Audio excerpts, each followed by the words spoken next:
What's up everyone? Today I'm going to be talking about the Osprey Raven 14.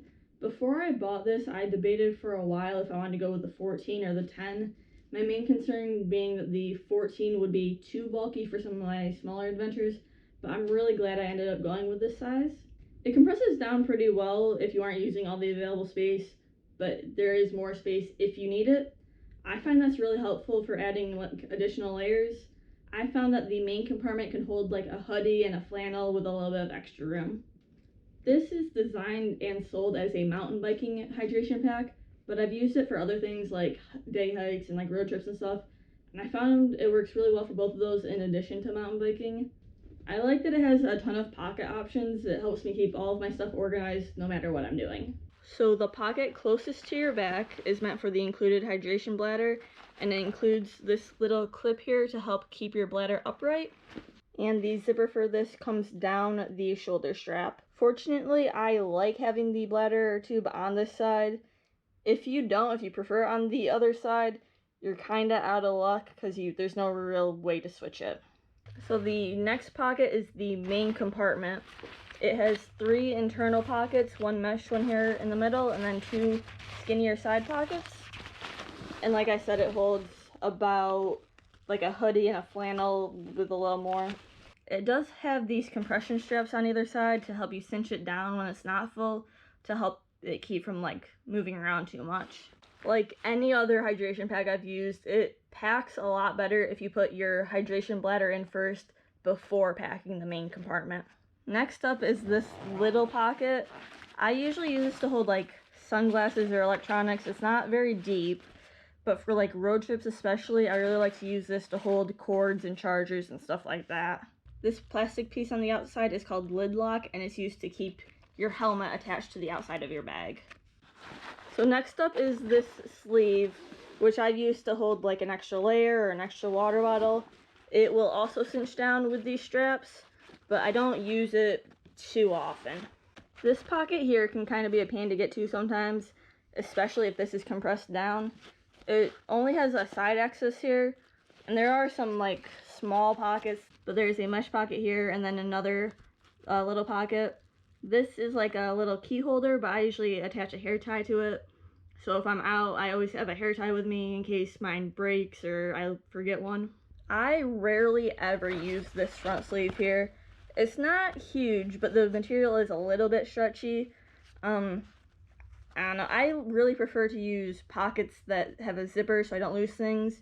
It would be good if you have something that has a hook, because this will come undone and you can hook it on.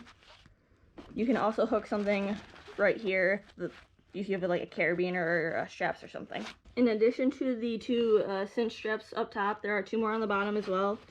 I rarely ever actually use these, but they're there if you want to. And then next up are these hip pockets, which honestly are my biggest complaint about this pack. I would really like to be able to fit my phone or even like my wallet in these pockets, but they're just too small to hold that. I've been able to fit like a couple of gels, or when I went to the beach I put seashells in there, but I couldn't really fit anything bigger in there. The final pocket is this bottom one, which includes a removable tool roll, which I think is a really cool feature for a mountain biking pack. I also really appreciate the fact that this is removable, because then if I am, hiking or on a road trip or something, I can take it out if I don't need it. This back panel is designed to help keep airflow between the back of the pack and your back. I'd say it does fairly well. Wearing a backpack is always going to be warmer than not wearing a backpack, but when I'm mountain biking, I don't really notice that it's warmer. The only time I actually notice is when I stop. When I'm moving and focused on the trail, it's really not that noticeable. Onto the straps. I thought this part that curves out here would be really uncomfortable, but it's actually not. I don't even notice it when I'm wearing it.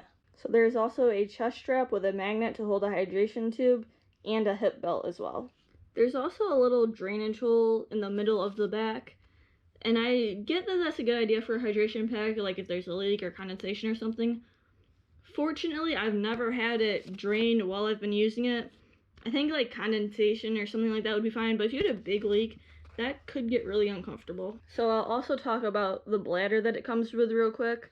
I really like the closure method on it. And I also like that there's 2 pieces of plastic right here that connect the front to back that keep it from turning into like a cylinder when you fill it up.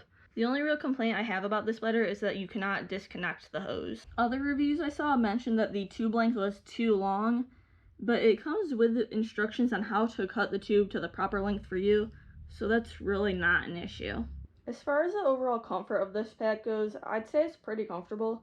There's just 2 small things. If I'm out on a casual hike or walking through a town, I don't always use the chest strap and hip belt because I just don't feel it's necessary. But this pack tends to rub my back if I don't fasten the hip belt. The other thing is that while I'm out mountain biking, I can't get the chest strap tight enough to keep the top up by my shoulders from feeling loose and moving a little. One important factor to me is durability, and I've used this on multiple trips, mountain biking, hiking, road trips, and I haven't had any issues. I took this hiking in Joshua Tree, and it rubbed against the rough Joshua Tree rocks right here a lot, and it didn't do any damage, so I'm pretty happy with that. So I really like this pack. It's currently my go-to, except for things like trail running or where it would be overkill. If you have any questions, please leave them in the comments down below. Thank you for watching, and don't forget to be always adventuring.